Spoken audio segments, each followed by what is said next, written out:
Hello, everyone, and welcome to Global Citizen and Accenture's LinkedIn Live. We are live at the World Economic Forum in Davos, Switzerland, to discuss a very exciting, very important, but yet very timely topic: catalyzing employee innovation to defend the planet and attract Gen Z employees. My name is Dr. Adanna Steinacker. I am a medical doctor, a digital entrepreneur, a speaker, a YouTube content creator, but above all, an advocate for climate change and sustainability. But it's not just about me today. It's about the two amazing individuals I have here with me who I'm excited to be having this conversation with. I have Ellen Shook, the Chief Leadership and Human Resources Officer at Accenture, and I have Hugh Evans, co-founder and Chief Executive Officer at Global Citizen. He's more than, more than that. That's not true. I'm happy to be in your presence, guys. Yeah. Welcome. It's lovely to have you here, and welcome to everyone who's tuned in. Climate change is not news to us anymore, right? I mean, it's at the forefront of every conversation, including here at WEF. Yeah. If we look at especially here. Yeah, if we look at the forum's risk report that was recently released, climate change tops the list. Short-term, long-term complications, right? And it's no longer a government-only problem or government-only solution. We know that every one of us, individually, especially the private sector, we need to come together. It's an all-hands-on-deck approach if we are going to tackle the challenges of climate change. So I'm going to start off with you, Hugh. Tell us about Global Citizen, and why you think that defending the planet is key to defeating poverty, but especially why you believe the private sector should rally around this. Well, thank you, Dr. Adanna, and thank you, Ellen. It's a pleasure to be with you today, and Global Citizen is proud of our partnership with Accenture. Really, Global Citizen has become the largest movement of citizens around the world taking action for the eradication of extreme poverty and tackling climate change within our lifetime. And our mission was inspired by the words of the late Nelson Mandela when he said that overcoming poverty is not a gesture of charity, but it's an act of justice. He said, like slavery and apartheid, poverty is not natural, it's man-made and can be overcome and eradicated by the actions of human beings. And the reason why I love that quote is that firstly, he touches on the fact that these are systemic issues. Charity is great, we all need charity and we need to see the impact that can have on a local level, but unless you change the systems that go to the root cause of tackling climate change or extreme poverty, you're not really addressing the issue. And the second thing he said is the power of action taking. And that's why Global Citizen as a movement has always been powered by citizen action. When you come to a Global Citizen Festival, you don't buy a ticket, you earn it through your actions. And those actions call on world leaders to make multi-billion-dollar pledges or policy changes to address our issues. Now, in answer to your question, when you think about climate change, it really is the other side of the coin from tackling extreme poverty. This coin is called sustainable development. Why? Because the world's poor are the first to be affected by the challenges of climate change, but they did the least to actually contribute to the devastating effects of climate change. And if they're not part of the solution, then we won't address climate change in the future. Why? Because many of the world's poorest nations currently also control the most amount of reforestation areas, the green belts. Therefore, they are the lungs of the planet, right? And so if we don't treat this as a holistic issue, then we can, talk theoretically about climate change till the cows come home, but unless we actually engage those living in extreme poverty in the solution, we're never going to address it. And as it relates to businesses can lead the charge and have already been leading the charge through signing on to the race to zero, so committing to net zero carbon emissions by 2030, but also looking at their supply chains and saying, how do our supply chains or our customers' supply chains or our partners' supply chains, how do they become more sustainable? Because unless we actually go to the root cause of these issues, we're never going to address it. So that's why we're proud to partner with Accenture, because Accenture not only looks at its own carbon footprint, but it also advises companies all over the world, and they've increasingly integrated the sustainable development goals into all of their strategy. Yeah. I love that. Thank you for that. I can attest to the movement that Global Citizen represents. I'm a big fan, and I was at the Global Citizen Festival in New York, and Awesome. it's just amazing how you're able to gather the most powerful voices, irrespective of the industry, to come together for like a collective goal. I think the impact of that is just wonderful. Because it's a human issue. It is a human issue. Yeah. It cuts across every industry. Doesn't matter because we're all going to be affected, right? And that collective action is really, really important. So yes, amazing work. Well done. Thank you. Ellen, Yes. Accenture is at the forefront of innovation in everything that you do. Thanks to you, because I know that I know. Thanks to your work, you do contribute a lot of the foundation where this is being built upon. You also encourage your employees to get involved in climate action. So I want to hear about how you're doing that internally at Accenture. Okay. And it is connected to what Hugh was saying. So, our strategy at Accenture is to create 360-degree value with our clients, but also in the world. And that only happens by change, and change only happens with innovation. So I think one of the things that's been so hugely energizing for Accenture, but especially for our people, is our innovation challenge, our sustainability innovation challenge that we've run. And that really has brought our people into action, enabling them to go outside of Accenture and really cull insights from NGOs, from tech startups, from governments, from human beings in society, and really create innovative solutions to some of the world's most challenging sustainability problems. And this year, we had, I think, 1,400 ideas, and the winning ideas have now been funded. The teams get mentoring and support from our innovation hubs at Accenture, so that they can really create something out of their ideas and make it really, expandable and powerful. And feel part of the movement, right? And be part of it, not just of it, feel, but be part of the movement. Yeah. And I'm super excited. We already announced this in New York in September, but I think the next step to me is even as, if not more exciting, when we're going to move beyond our own doors. So it's still going to be about our people, but we're going to include students and young social innovators from 16 to 29 in our innovation challenge as well. And that is, I think, going to be game-changing, because not only will they help bring more innovative ideas together, but will also seed fund their ideas, the winners' ideas as well. I think that's very powerful. As you know, the biggest motivation to take action is when you can relate it to a personal issue, right? And it's no doubt, like a lot of the younger generation, Gen Z, they know that in their lifetime they will be affected by the climate crisis, right? So having that personal connection, and especially working with companies like Accenture that give them the opportunity or encourage them to explore ways that they can be part of the movement, I think that's very powerful. Yeah, and if you're going to be in a business that's about change, you got to really look at the obligation you have as an organization to enable your people to be part of that, and to help your clients be successful in that as well. Yeah, for me, the personal connection to my interest or passion for climate change and sustainability is being a mother.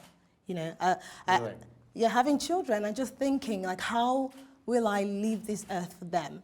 And just having that question at the back of my mind inspires me to be better as an individual, but to also raise the next generation of planet defenders in a way, So I think that's very powerful, that your employees have the opportunity to come up with their ideas, and then the winning teams are funded. So you just feel like, this is my idea, I'm running with it, and I'm being encouraged by my workplace. That's amazing. I mean, one of these ideas, like just thinking about being a mom, is one of the things. There's two things that stick in my mind. One is like an education platform, so that educators can actually track like the eco impact of their students, which like imagine having young students and being able to connect them so early to that, but also Powerful. the one that was really like special to me, because I think about water a lot, was this marketplace that they built around recycled water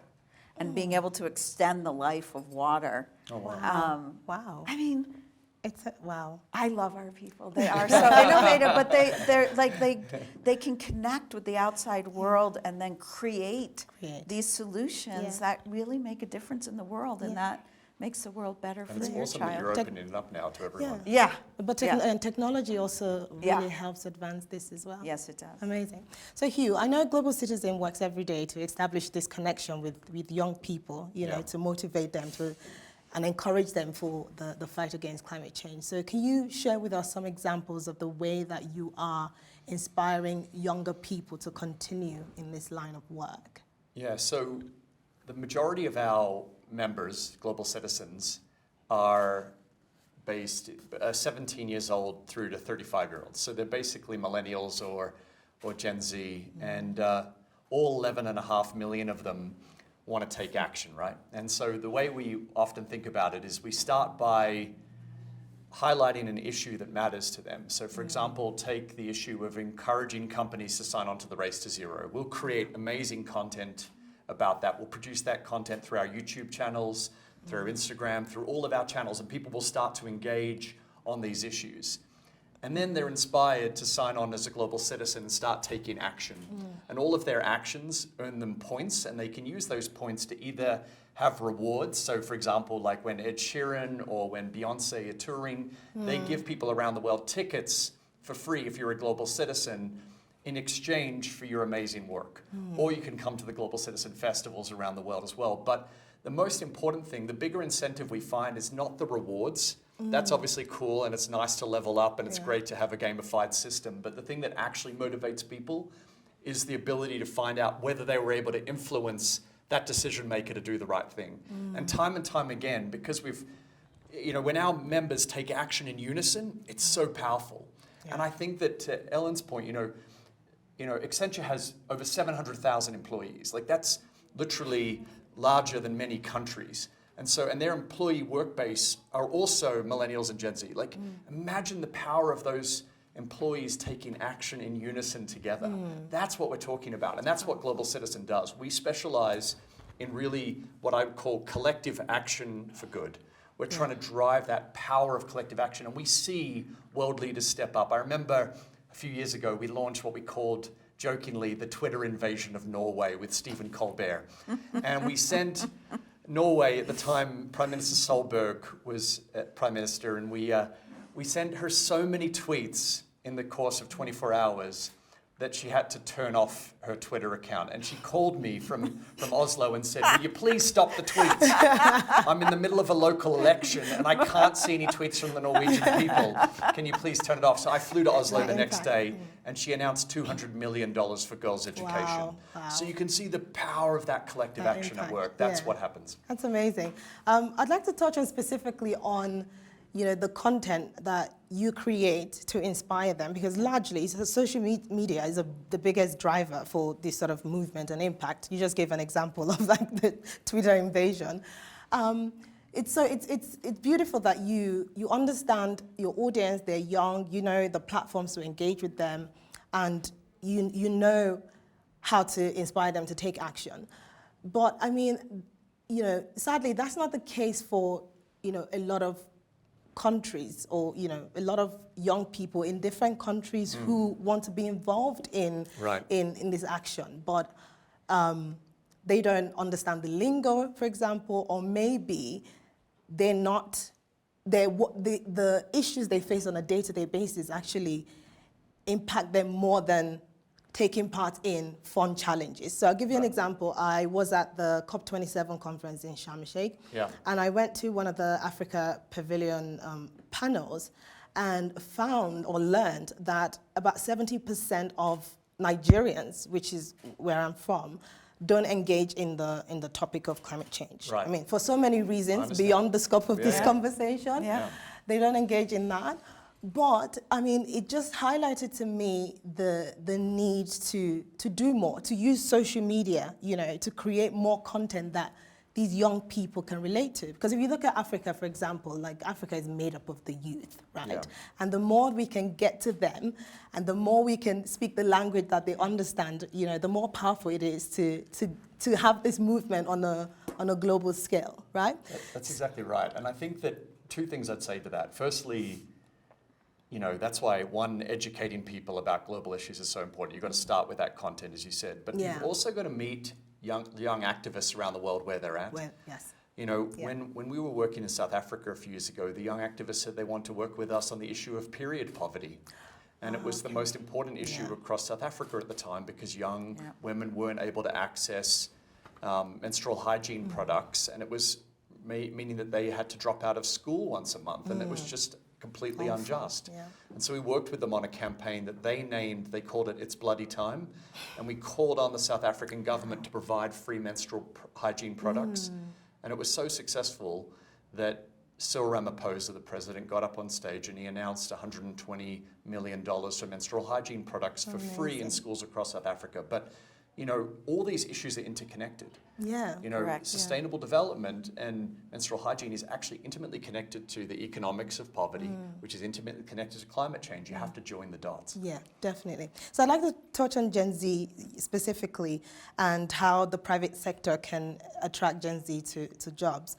So according to a recent report, 60% of Gen Z have no interest in applying to or working for a company that they don't perceive to be progressive when it comes to tackling the issues of climate change. Yep. So, Ellen, besides the amazing innovation challenge that you have for your existing employees, what other sustainability measures do you have in place to attract Yep. younger talent and also to retain them? Yep.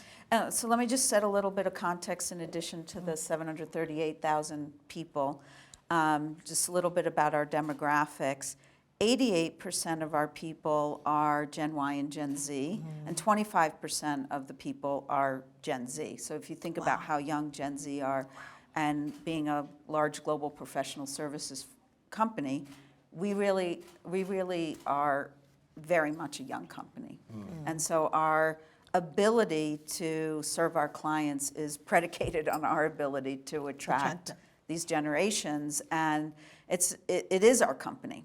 And so we're very intentional about making sure that we provide an experience for people that's energizing and attractive. And so there's three things basically I think that we do. And it first starts with, I think, what is table stakes. It's about matching what we say with what we do. So, you know, it might not be very interesting to be net zero, but the fact is that if we say we're going to become it, we need to actually become it, and we need to be transparent, because transparency builds trust, and trust is the most important currency we have with our people. So we are well on our way. I think this our fiscal 22 ended in August.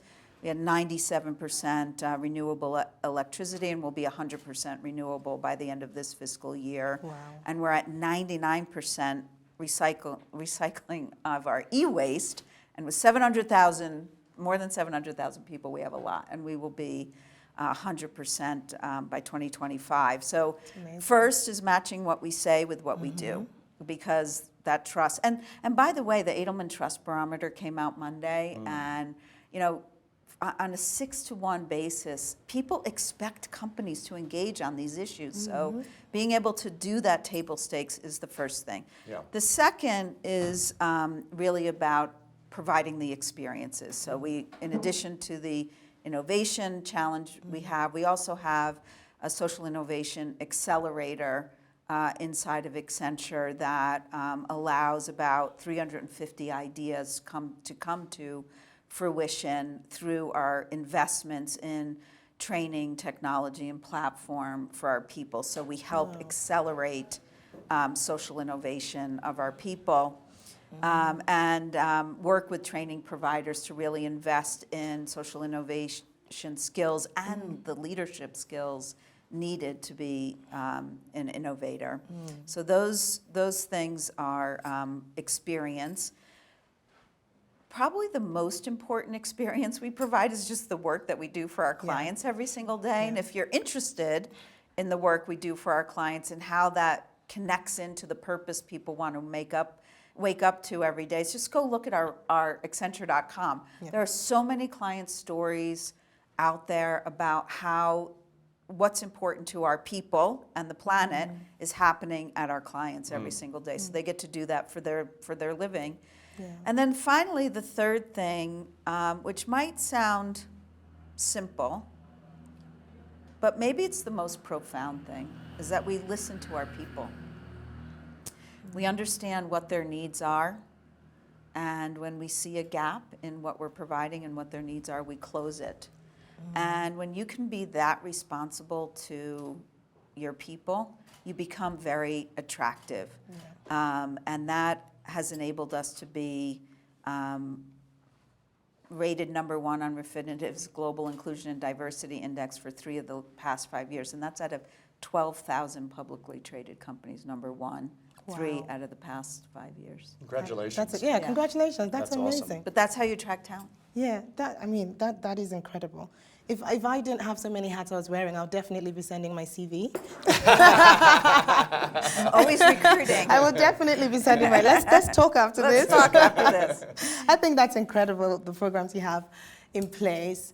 Definitely. I noticed your aura ring, so we have Oh. another connection. I'll tell you about that later. Let's talk after this. Yeah. But it gives you this competitive advantage as well. It just makes you very attractive you're definitely at the forefront, no doubt. You know. Well, I mean, it's hard for me to say that, except for the fact during the last 2 years when the talent markets were incredibly constrained, we did expand our workforce by 200,000. So while, every day we have to be relevant to our people, every single minute of every single day we have to stay relevant. I do think that the magic that's created by our people for our people is working, and with the help of organizations like Global Citizen. Yeah, actually, let's talk about that. So let's talk about your collaboration. You are working together. We are. Leveraging each other's platforms, talent, resources. Talk about the power of collaboration. Well, right? our partnership has been going for several years now, and Accenture has played a critical role in powering the Global Citizen movement, and we're also working on a whole lot of joint initiatives. So a couple of things to give you an example. So firstly, last year we raised $2.4 billion pledged on Global Citizen stage, and that wouldn't have been possible without our partnership. That was in Central Park. That was new money committed from world leaders to help achieve the Sustainable Development Goals, and that simply wouldn't have been possible. I was there, actually. You were there. Yeah. Exactly. I was there when that was being announced. Again this September. Ellen was actually on stage, and that's when they talked about the Sustainability Innovation Challenge, and that's something that we're working on together because, as Ellen said earlier, we want that to go broader and to reach a whole new generation of millennials and Gen Zs. Are we going to be doing, I can't even remember, is it 15 countries? That's right. Yeah, 15 countries. So we're inviting the 16 to 29-year-olds outside in. Actually, because I was going to touch on what concrete steps are you doing? Like, what does your collaboration? So people can apply, and obviously they'll be vetted, and those winning ideas will have the opportunity to be incubated and both financed, but also, obviously the cool thing about Accenture is they have this incredible mind share of expertise. So it's not just about taking an idea and financing it. It's actually about developing that idea and bringing it into life. And scaling it. And scaling it, And that's the power of this partnership, in that we can reach, obviously Global Citizen has members all around the world. We can get those young millennials. If you're a young entrepreneur in Zimbabwe right now, if you're a young entrepreneur in Zambia, if you're a young entrepreneur from my home country of Melbourne, Australia, you can apply right now to the Sustainability Innovation Challenge, and you can be part of this together. The other thing we're doing is we're creating a content series together because, as you said earlier, content changes the world. We need to tell stories. So we're creating an 8-part series that we're going to release together over the coming months that focuses on the Sustainability Innovation Challenge, but also tells the story of our partnership and how Accenture is working to lead the way on the issue of sustainability. And then ultimately, this is going to build, and we're actually constantly innovating our own partnership, but we want to then engage, as Ellen said earlier, the 700,000 employees because many of them are already global citizens. Some of them want to become more active in the global citizen movement over the future. So we want to really analyze that area of how can, obviously Accenture's already a great corporate citizen, but what could that mean in terms of supercharging the global citizen movement around the world, but also supercharging the employee base who are the same demographic of all of our members. And can I just recommend YouTube to be the platform where this series is going to be hosted? Absolutely. Okay. I think if Jill Yeah. Kramer, our Chief Marketing and Communications Officer, were sitting here, she would Well, agree with you yes. too. Well, you have over 1 million subscribers on YouTube, and no, combined on social media platforms. For you guys, for global citizens, yes, you do have over 1 million. But you have do as well. Yeah. big influence. Yes, I do. Yeah. I do. don't be humble. You're Yeah. awesome. Can I? Thank you. And I would like to give you a tip, for the series you're about to launch. Okay, cool. We want tips. We do want Speak tips. basic 100%. terms. Yeah. Basic language, simple terms that people understand. I get it. Because the one thing I've taken out of big conferences like this, speaking to young people, they do not care about the jargon. Yeah. They don't care about all of these fancy terms because. So we shouldn't talk about multilateral development banks and Oh my! IDPs. Delete that line. Okay, I have to say I Who's even writing the struggle with that script? myself. Don't do that. Don't do that. You lose people. No. We know. Okay. I mean, our members, yes, they spend their time obsessing about global issues, but at the end of the day, we've all got to speak plain English. I hate jargon. Or so- plain language, Yeah. not necessarily Precisely. English. No, Yeah. good correction. Yeah. That's exactly right. Plain language, yeah.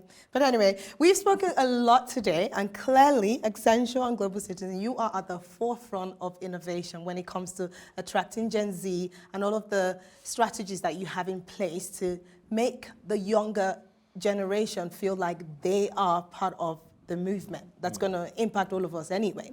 So, if there is one thing you can advise the leaders watching here today about how to engage employees to be climate problem solvers, what would that be? Ellen, I'll start with you.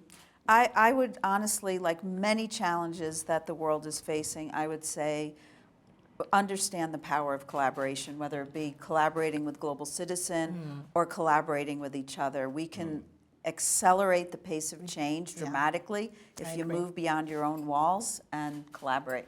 I agree. And you? I'd say I certainly agree with what Ellen said on collaboration. The second thing I would say is that when you're trying to solve a big issue, firstly, be clear on the outcome you want to achieve and then lead with a clear vision.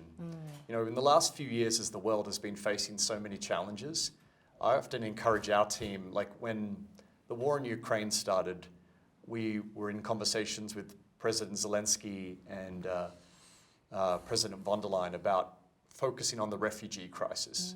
We knew we couldn't do everything to tackle the war in Ukraine, but we knew we could tackle the issue of making sure that we've properly supported women who are fleeing into refugee camps, often with children in their arms.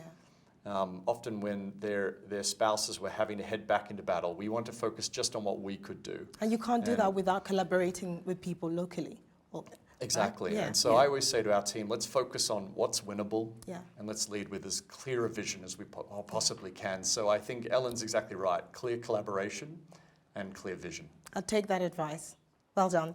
Well, I'd like to thank both of you for a very interesting conversation. And I would also like to thank everyone who tuned in to watch this session. My name is Dr. Adanna, and it's been a pleasure hosting such an incredible conversation. Thank you.